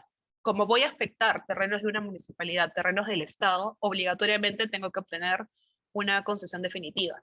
Y ya hablaremos más adelante sobre la imposición de servidumbres. Y en el caso de la distribución, cuando la demanda a ser cubierta por la empresa de distribución supere los 500 kilowatts. El otro permiso, el otro título habilitante que tenemos es la autorización. Al igual que la concesión, es por plazo indefinido, salvo aquellos casos de proyectos que hayan sido adjudicados mediante una licitación pública. ¿Y cuándo se necesita autorización?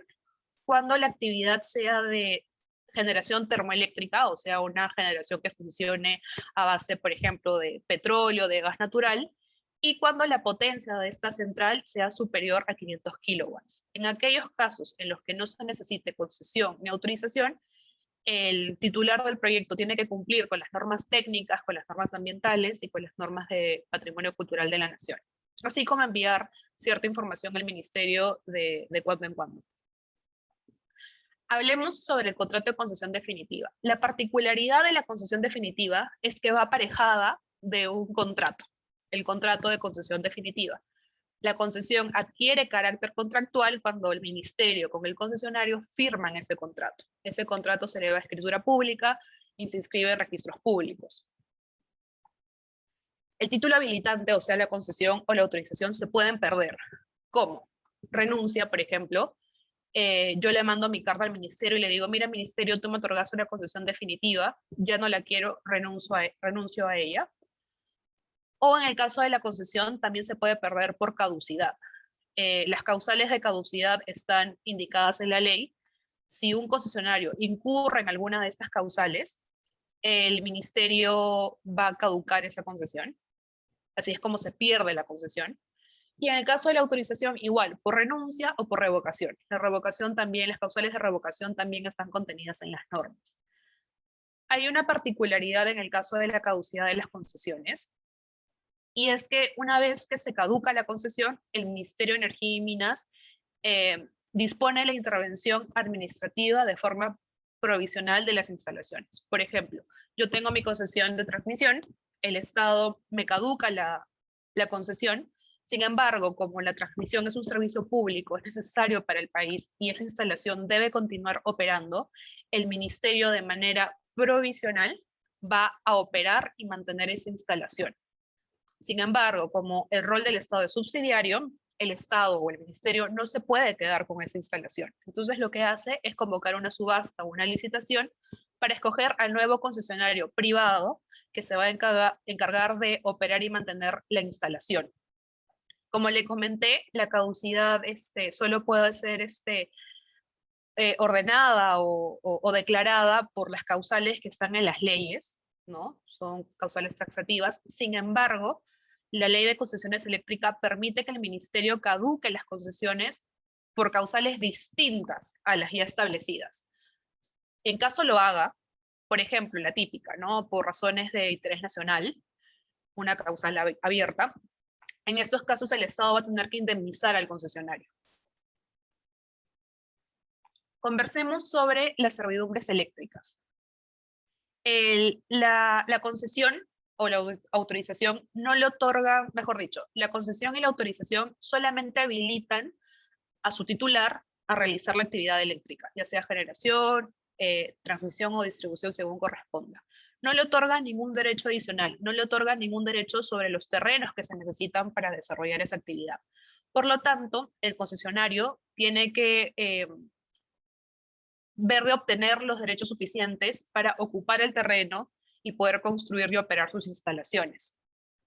Sin embargo, tener una concesión le otorga ciertos derechos a su titular. Por ejemplo, utilizar de forma gratuita el suelo y subsuelo y demás bienes de propiedad estatal o municipal, a cortar árboles o ramas, a colocar soportes o anclajes en las fachadas de edificio y postes, a solicitar la imposición de servidumbre, y esto es importante y por eso quisiera tomarme unos minutos para explicarlo, a solicitar la imposición de servidumbre en caso no se pueda identificar al propietario del predio o en caso no se logre un acuerdo con el propietario o poseedor.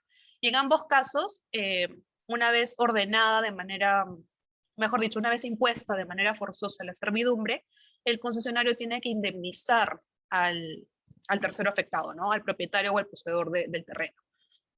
Supongamos que yo tengo mi concesión de transmisión, voy a ocupar 2 terrenos para la construcción de la línea, entonces necesito saber quiénes son los propietarios para ver de negociar con ellos derechos reales sobre los terrenos. Entonces voy a registros públicos y resulta que esos terrenos no están inscritos, como la gran mayoría de terrenos en el país. Entonces me acerco a los terrenos para ver quién vive ahí. Vive la familia González, por ejemplo, y la familia González, ok, está de acuerdo con otorgarme una servidumbre para yo poder construir mi línea en los terrenos. Sin embargo, 2 semanas después se contacta conmigo la familia Fernández y me dice, Claudia, no, ellos no son los propietarios, yo soy el propietario, de hecho tenemos un juicio de mejor derecho de propiedad y yo sé que lo voy a ganar, entonces mejor firma el contrato conmigo. Pero yo como no tengo certeza de quién es el propietario, lo que hago es que le toco la puerta al ministerio y le digo, ministerio, mira, yo tengo mi concesión de transmisión y en virtud de mi concesión, yo te solicito a ti que impongas de manera forzosa una servidumbre, porque no sé quién es el propietario. Ahorita hay un litigio y una vez resuelto el litigio, voy a poder saber quién es el propietario, pero eso puede tomar años y yo necesito construir mi línea de transmisión ya.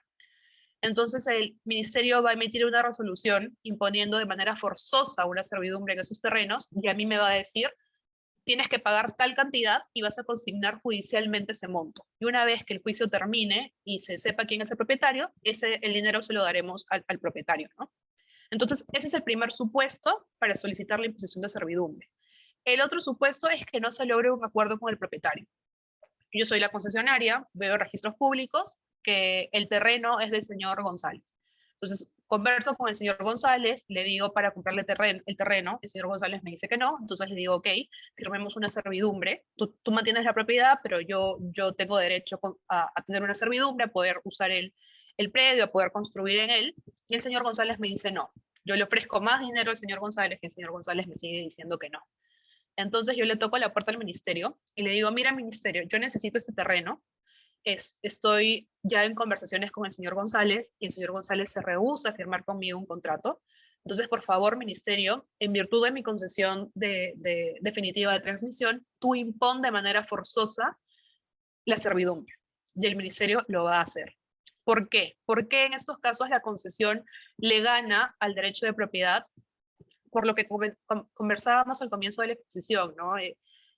La transmisión es de utilidad pública, hay una finalidad pública de por medio y eso hace que se privilegie la concesión al derecho privado, al derecho de propiedad que pueda tener cualquier persona, ¿no? Esa es la justificación detrás de la imposición de servidumbres. Ahora conversemos sobre los usuarios eléctricos, ¿no? Que somos tenemos la cadena eléctrica, empieza la cadena con la generación eléctrica y al final de esa cadena estamos los usuarios eléctricos. Tenemos dos tipos de usuarios.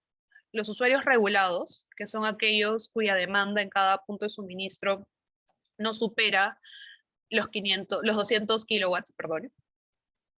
Existen usuarios que pueden escoger entre ser usuarios regulados o usuarios libres cuando su demanda es superior a 200 kilowatts y hasta 2.500 kilowatts. Ellos pueden escoger entre ser regulados o ser libres.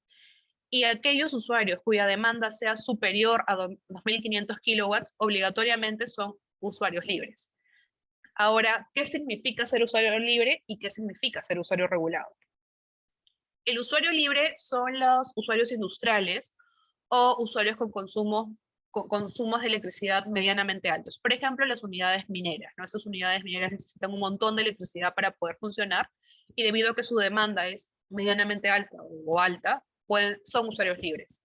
La particularidad de los usuarios libres es que la electricidad la pueden recibir de cualquier generador o de cualquier distribuidor del país y pueden negociar precios con cualquiera de estos agentes, ¿no? Por ejemplo, soy una unidad minera y el generador A me está ofreciendo 10 por la electricidad, pero estoy también en conversaciones con el distribuidor que me está ofreciendo 8 por la electricidad. Entonces voy negociando y vamos pactando así el precio por la energía. En cambio, el usuario regulado son aquellos usuarios residenciales o pequeñas o medianas industrias. Somos nosotros, no son las casas. Y nosotros solamente podemos obtener el suministro eléctrico, solamente podemos obtener electricidad de la empresa de distribución de la zona. Por ejemplo, yo vivo en Surco, la única empresa que me puede dar electricidad es Luz del Sur, porque así dice la norma. Yo solamente puedo obtener suministro electricidad de la distribuidora de la zona. Si eres de Lima Norte, quien te va a dar electricidad es ese del NOR, ¿no? Y a diferencia del usuario libre, yo como usuario regulada no me siento con Luz del Sur a negociar precios, ¿no? Porque no, lo que sucede en estos casos es que Luz del Sur me va a cobrar a mí la tarifa regulada por Osinarmin. Aquí no se negocian precios y simplemente se cobra lo que Osinarmin dice que se debe cobrar. Y cualquier reclamo que tengamos contra la distribuidora lo tramitamos a través de, cualquier conflicto que podamos tener con la distribuidora lo tramitamos a través de reclamo, ¿no? Le presentamos un reclamo a la distribuidora, si la distribuidora no nos da la razón, impugnamos y nos vamos a la Junta de Reclamos de Usuarios de Osinarmin. Al final termina resolviendo Osinarmin. Hablemos sobre el despacho eléctrico, es una parte bastante interesante, pero puede ser complicada, así que voy a intentar de hacerlo bastante sencillo. ¿Y cómo funciona el despacho eléctrico? Como conversábamos, como la electricidad no puede ser almacenada, la demanda de energía debe coincidir perfectamente con la oferta de energía. ¿Y cómo se hace eso? A través del COES. El COES es el encargado de determinar qué central debe generar electricidad y en qué momento. ¿Cómo se ordena el despacho? O sea, el despacho eléctrico es básicamente qué centrales van a generar, qué centrales van a despachar en un momento determinado. Y este orden se hace cada 30 minutos. ¿Qué es lo que hace el COES cada 30 minutos? Va ordenando las centrales en orden en función a sus costos variables de operación y despacha a las que tienen los menores costos. Las centrales más baratas, o sea, las del costo variable más bajo, va a ser la primera en despachar. Y esto lo voy a explicar. Supongamos que a la 1:30 de la tarde se necesita cubrir 10 de electricidad. O sea, todo el país necesita 10 de electricidad. Pero en el país hay 100 centrales de generación. Pero solamente se necesitan unas cuantas para cubrir esos 10 de electricidad que el país necesita a la 1 de la tarde. ¿Qué central entra a generar y qué central no? Lo que el COES va a hacer es que va a ver los costos de operación de todas las centrales y las va a ordenar de la más barata a la más cara. Pensemos en una central eólica. La central eólica, como sabemos, funciona con viento. Y por otro lado tenemos a una central termoeléctrica que funciona con diésel. Mientras la central eólica no paga nada por utilizar el viento y funcionar, o sea, digamos que tiene un costo de operación cero porque no paga nada, no gasta nada para operar, la central a diésel sí tiene que pagar por el combustible. Por lo tanto, la central eólica es más barata. Por lo tanto, la central que va a despachar va a ser la central eólica. Entonces, a eso nos referimos con que el COES ordena a las centrales en función a sus costos y despachan las más baratas, ¿no? Si la central eólica es insuficiente para cubrir los días de demanda, va entrando la siguiente más barata, y así sucesivamente hasta que se pueda cubrir los 10 de demanda que se necesitaba a la 1 de la tarde. Ahora hablemos sobre el precio spot. El negocio eléctrico es un negocio bastante rentable. Si tenemos tantas generadoras en el país, no es porque sean altruistas, no es porque digan, la electricidad es muy importante para el Perú, hay que abastecer al Perú de electricidad. No, tenemos generadoras porque el negocio es muy rentable y vamos a entender cómo es que funciona el negocio, cómo llega el dinero acá a las generadoras. Y para eso tenemos que entender qué es el precio spot. Como les comentaba, el COES va ordenando las centrales en función a sus costos variables, en función a sus costos de operación. La última central en generar en un bloque horario de 30 minutos va a determinar el precio de toda la energía generada en ese bloque de 30 minutos.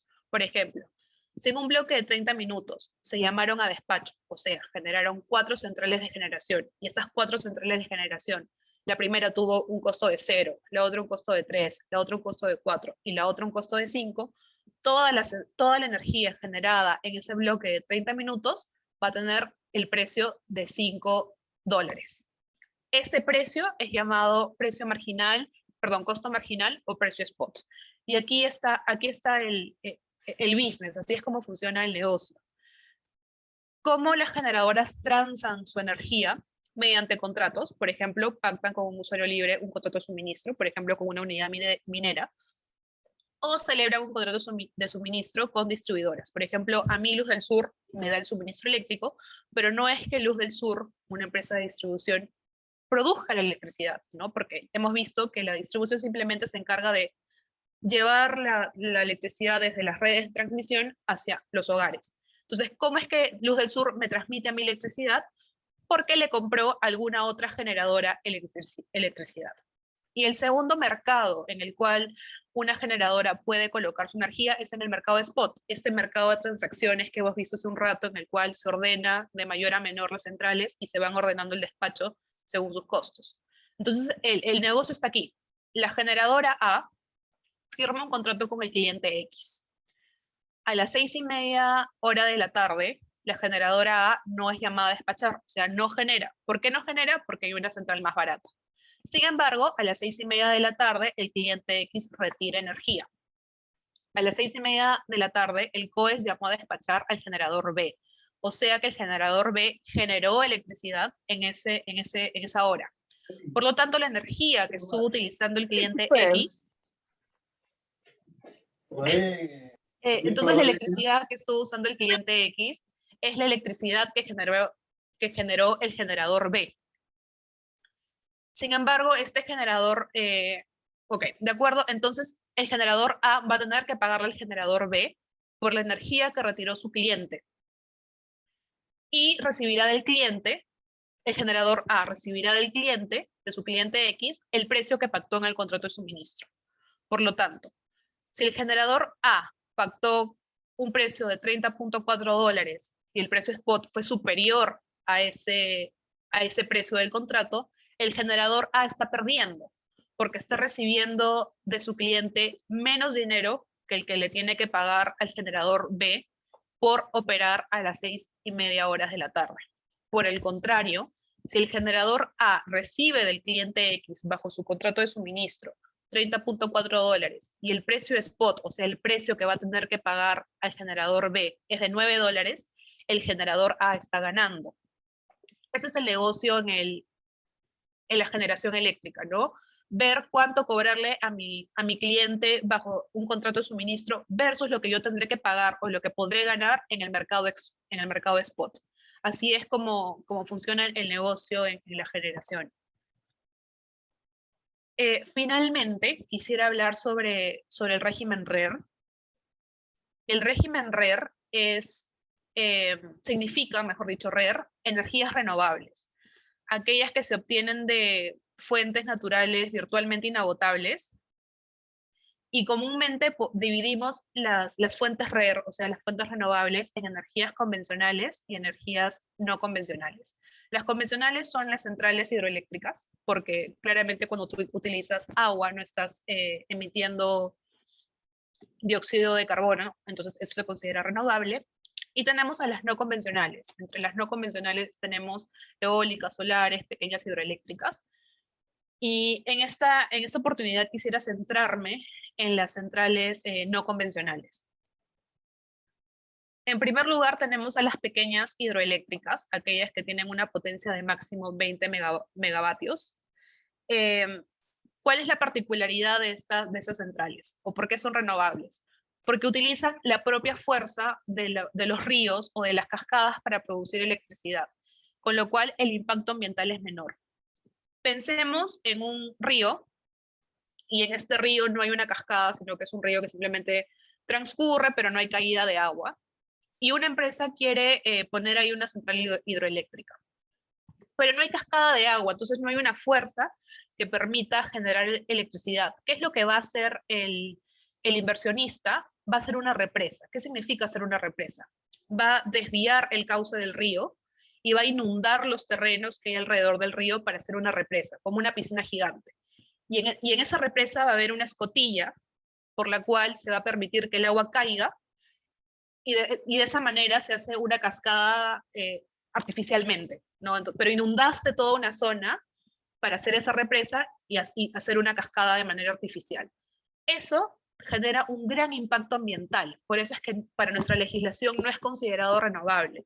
Porque, ok, utilizas agua, no estarás quemando combustible, pero cuando me inundas los terrenos aledaños, me estás cambiando la naturaleza y estás teniendo impactos ambientales muy altos. Por lo tanto, eso no es renovable.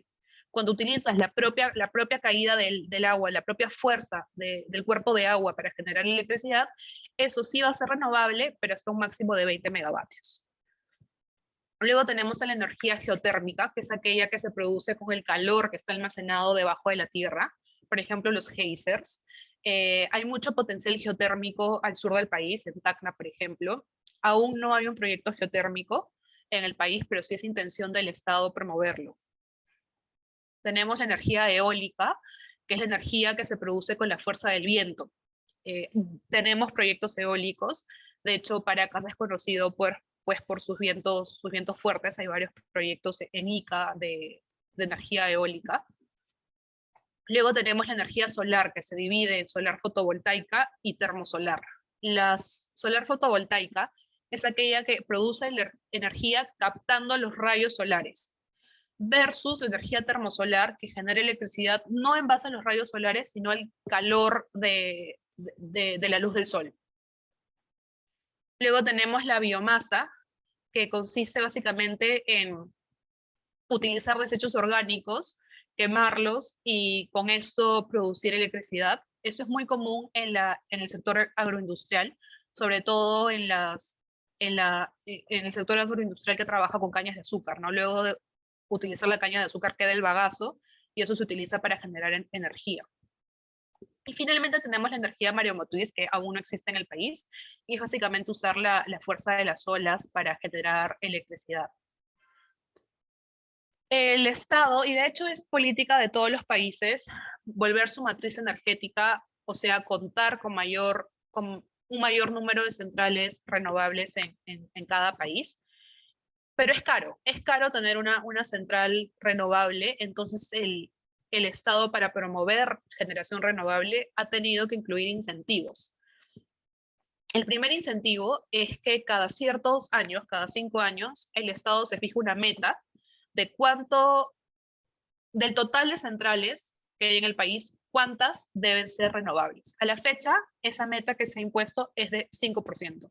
O sea, el 5% de las centrales en el país tienen que ser renovables. Cualquiera de esas tecnologías, eólica, solar, pequeñas hidroeléctricas, mareomotriz existiera. Y para poder alcanzar este 5%, se dan otros incentivos. El primero es establecer un despacho preferencial, o sea, que todas las centrales renovables van a ser las primeras en despachar. Cuando el COES esté ordenando a la central más barata o la más cara, primeritas vas a poner a las centrales solares, a las centrales eólicas, a centrales red. El segundo beneficio o incentivo, mejor dicho, es que se le va a dar prioridad para conectarse a las redes. Como vimos, las centrales están conectadas a líneas de transmisión. Supongamos que hay una línea de transmisión que tiene una capacidad determinada y hay 2 proyectos que quieren conectarse a esta red de transmisión. Una central que funciona con diésel y una central eólica. Pero solamente hay capacidad para que una de estas 2 centrales se conecte a la red de transmisión, porque las redes de transmisión tienen un límite, no son inacabables, ¿no? El transmisor va a tener que preferir a la central eólica, a la central red, porque eso es lo que dice la ley. Luego tenemos incentivos comerciales. ¿Cómo hago que el privado quiera construir centrales red en el país? O sea, ya le di el despacho eléctrico, ya le di la prioridad para conectarse, pero no es suficiente. ¿Por qué? Porque el inversionista siempre va a querer tener un flujo de dinero. Entonces, lo que es atractivo para el inversionista es que tú le ofrezcas un flujo de dinero constante. Entonces, ¿cuál fue la idea del Estado para ofrecer este flujo de dinero constante? Subastar contratos de suministro, las famosas subastas RER.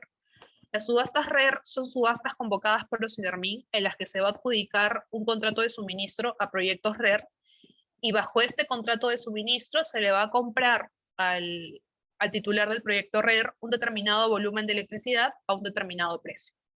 Ocinermin lanza la subasta, se presenta, por ejemplo, una central eólica que le dice a Ocinermin, yo te ofrezco 10 de electricidad a $8.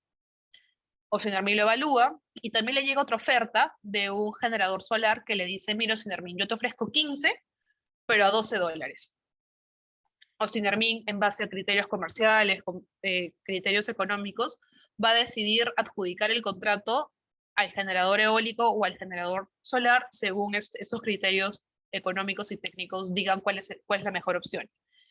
¿Y cuál es este contrato que se adjudica, que se firma con el inversionista? Es un contrato de suministro a largo plazo, por 20 años, que va a asegurar un flujo constante de dinero. O sea, el inversionista ya no va a tener que buscar a quién venderle, porque ya tiene toda su energía comprometida a este contrato. Bajo este contrato, el Estado le va a comprar toda la energía que produzca, y no solo se la va a comprar, sino que le va a asegurar ingresos. Le va a decir, mira, tú me ofreciste 10 al año, y por un precio de, tú me ofreciste 10 al año, y por un precio de 10, por lo tanto, yo te garantizo que al año tú vas a recibir 100. Yo te lo garantizo. ¿Y cómo se lo garantiza? De esta manera. Y aquí pasamos al mecanismo de pago de estos proyectos RER. Yo te he garantizado 100.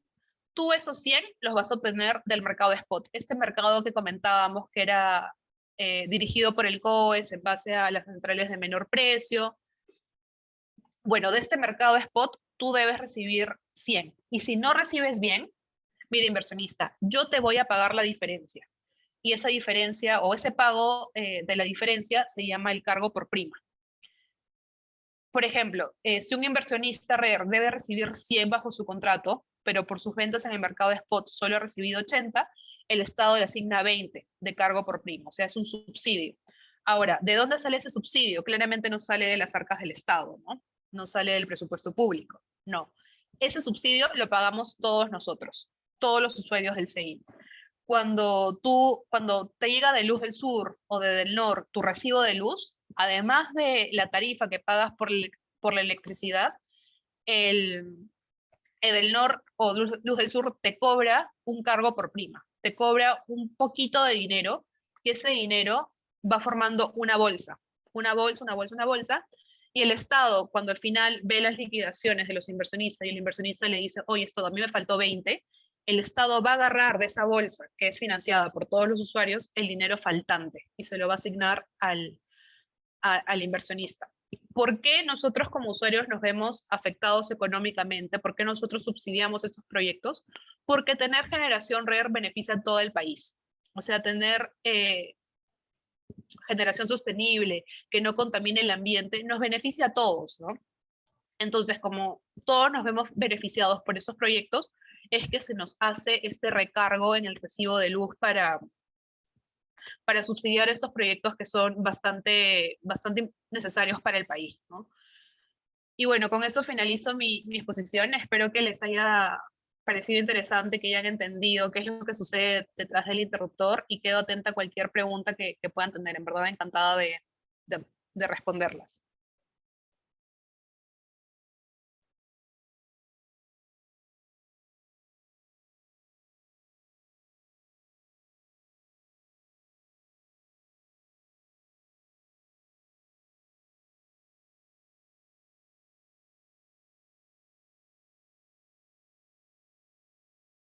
Estimados participantes, pueden realizar sus preguntas a través del chat o activando su micrófono, por favor.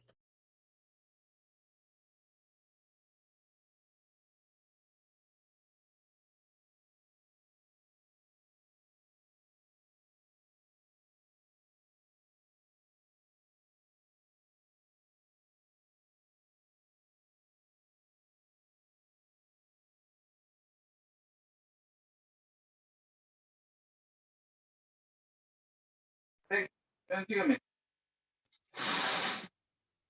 Algo.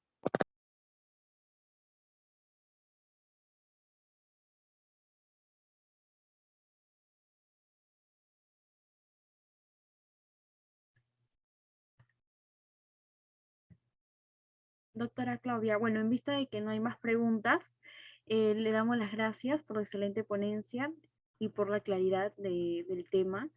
De igual manera, Claro. estamos considerando para próximos eventos académicos. Creo que hay una consulta por el chat. A ver. A ver, disculpe, quizás sea una pregunta muy doméstica. ¿Me escucha? Sí, claro. Mire, ¿sabe? Yo les llamo, su exposición está muy interesante, muy ilustrativa. Ha sido usted muy metódica, ¿no? Para responderlo, la felicito. Pero estamos hablando de un consumo a gran escala, ¿no? ¿No? ¿Y qué pasaría con el consumo doméstico? En el consumo doméstico, por ejemplo, vemos que nos cobran diferentes conceptos, decreto ley, decreto ley, decreto ley, Sí, ¿no es así es, cierto?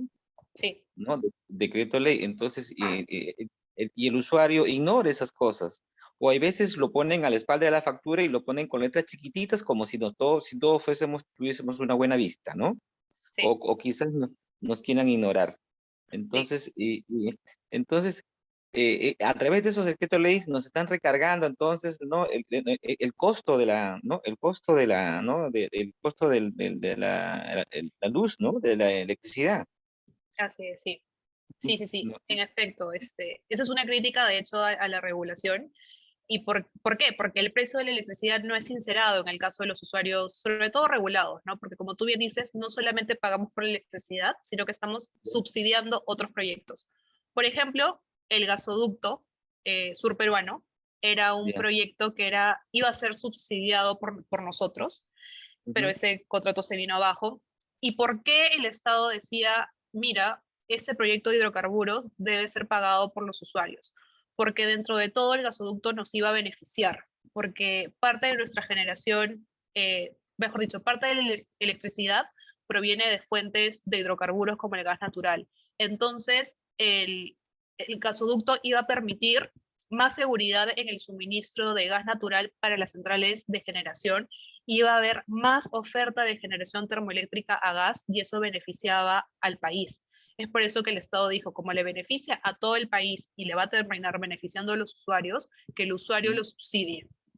Y eso se hace con otros proyectos, como por ejemplo los proyectos RER, los proyectos renovables, ¿no? Como va a reducir las emisiones de carbono, vamos a tener una mejor calidad en el aire, es necesario este beneficio, entonces que el usuario lo pague. Lo mismo pasa con otros proyectos. De hecho, también, por ejemplo, hay zonas aisladas, como comenté, por ejemplo, Iquitos.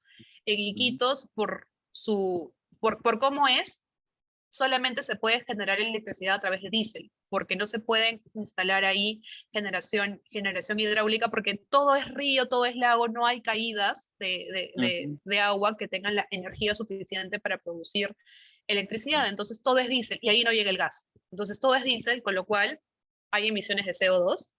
Y número dos, el diésel es muy caro. Entonces, la electricidad en Loreto es mucho más cara que en el resto del país porque el diésel es caro. Entonces, ¿qué es lo que se hace? Como en Loreto hay un gran porcentaje en la zona de Loreto que son pobres, el resto del país que está interconectado va a pagar un subsidio para que la electricidad en Loreto sea más barata. A los pobladores de Loreto no se les cobra el precio real, sino que es un precio subsidiado. Y ese subsidio proviene de nuestros bolsillos. Entonces, sí, en efecto, como tú mencionas. Pero eso sí. es ilegal. Eso es ilegal, es injusto. Ahora, usted disculpe que le corte. Sí, claro, ¿no? por supuesto. Claro, porque mire, lo que usted me dice, claro, eso lo comparamos entonces con usted recordará que las grandes empresas tienen un precio especial, ¿no? Por la electricidad. ¿Ya? ¿Y por qué a ellos les dan a un precio mucho menor que a un usuario doméstico y a ellos le han rebajado el precio? ¿No? Sí. Es por la compra. Sí, claro, continúa, perdón, sí.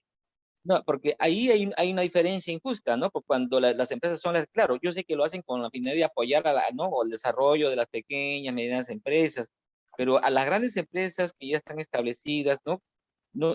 Les están dando el precio de la electricidad mucho más bajo que al usuario, ¿no? O que a la mínima o microempresa. Sí. Y ese es uno. Dos. Dígame, ¿qué pasó con el trasvase del Mantaro? ¿Nos ayuda en algo? ¿Está ayudando? Bueno, de hecho, el Mantaro es la central más grande en el país y es la que genera el mayor porcentaje de energía en el país.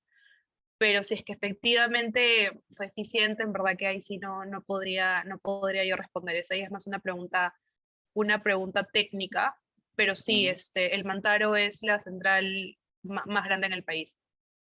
Es la que más cubre la demanda, sí. ¿Y por qué los usuarios, las grandes industrias, como tú mencionas, pagan un menor precio? En primer lugar, porque ellos compran mayor volumen de electricidad. Pensemos cuando vamos a Gamarra, ¿no? Cuando vamos a Gamarra, si compras al por mayor, el precio te sale más barato. Entonces, esa es una razón, porque ellos compran tanta electricidad que les bajan el precio. Y número dos, porque normalmente, y si se puede ver mi PowerPoint, ¿no? ¿Verdad? Sí. Sí. De acuerdo. Bien. Las grandes industrias, como las unidades mineras, no están conectadas aquí, sino que jalan la electricidad directamente de aquí o inclusive desde aquí, con lo cual no pagan este componente eléctrico, se lo ahorran, por eso también pagan menos. En el caso de las casas, tenemos que pagar a la generación, tenemos que pagar a la transmisión y tenemos que pagar a la distribución. Lo que hacen las unidades, las grandes industrias, sobre todo las mineras, es conectarse acá, con lo cual ya no pagan este componente y por eso es que el precio, digamos, por unidad, ¿no? O sea, por unidad de electricidad es más barato. Pero sí, en efecto, sí, se ahorran este componente y por eso también pagan menos. Pero es verdad que el usuario está subsidiando cosas que no debería subsidiar y esa es una crítica a la regulación y el Estado tiene que ver cómo sincerarlo, cómo sincerar el recibo eléctrico, porque en efecto estamos subsidiando cosas que no deberíamos subsidiar. Exacto. No, al contrario, le agradezco por absolver mi pregunta. Disculpe usted. No, no, encantada, en verdad. Sí, sí. Doctora, a través del chat hay una pregunta de parte de Brian. Dice, buenas noches, doctora, gracias por la charla, muy interesante. Mi consulta es la siguiente. Hace unos años en las noticias salió un impuesto que venía en nuestros recibos, afianzamiento, seguridad energética, de la empresa Odebrecht. Si pudiera comentarnos al respecto. Sí, tiene que ver también con la pregunta que me han hecho hace unos momentos. Como este proyecto iba a beneficiar a todo el país, ¿por qué? Porque actualmente hay un ducto, hay un solo ducto en el país. Entonces, si este ducto se rompe, este ducto de gas natural se rompe, todo el país se queda sin gas natural. Y si no tenemos gas natural, las centrales termoeléctricas a gas natural no funcionan. Con lo cual, ¿quiénes entran a operar si no son las de gas natural? Las empresas de diésel. Y las diésel son mucho más caras que las centrales termoeléctricas a gas, y además las centrales a diésel queman combustibles líquidos, lo cual genera emisiones de carbono. Entonces lo que se quería era hacer un ducto adicional al que ya existe, cosa que si se rompe o si se obstruye el ducto principal, este ducto secundario iba a entrar a operar, con lo cual no se perdía el flujo de gas natural y no se perjudicaba la generación térmica a gas natural. Entonces el Estado dijo, como esto es beneficioso para todo el país, que lo subsidien los privados. Pero de nuevo, ¿no? ¿Por qué tenemos que ser los usuarios los incididos económicamente, ¿no? O sea, debe haber otra forma económica de impulsar estos proyectos sin que sea el usuario quien esté subsidiando, sobre todo si es que el usuario ya subsidia tantas cosas. ¿No? Pero sí, esa es la justificación. Como le beneficia a todo el país, que lo pague el usuario.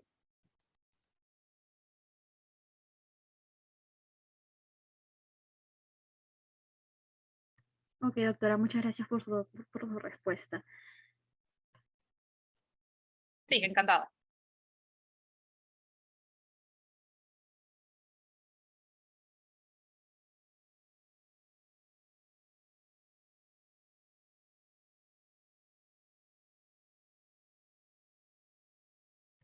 Doctora, creo que ya no hay ninguna otra pregunta por alguno de nuestros participantes. De igual manera, le reitero el agradecimiento respectivo con respecto a la conferencia brindada el día de hoy. Como ya le indiqué, le estaremos brindando el certificado a nombre de la asociación y al Colegio Ilustre de Abogados del Callao a su correo electrónico. Muchas gracias, doctora. A ustedes por la oportunidad. Un gusto. Cuídense mucho. Doctora, hasta luego. Ok. Felicidades, Luis.